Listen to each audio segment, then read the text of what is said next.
Hey, what's up guys? Just wanted to do a quick review of this charger. So really what I like about it is this coil right here. I've had a couple chargers where they don't have the coil and they just kind of hang around everywhere. So this cable, you can see I have the ability to stretch it out really far, but it's not like cluttering my car. So I like that. That's why I got it.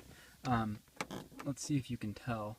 So it's kind of hard to see, but it lights up blue, which is kind of cool. So I don't know, it just kind of makes it look cool. So that's the charger. Hope this helps you out.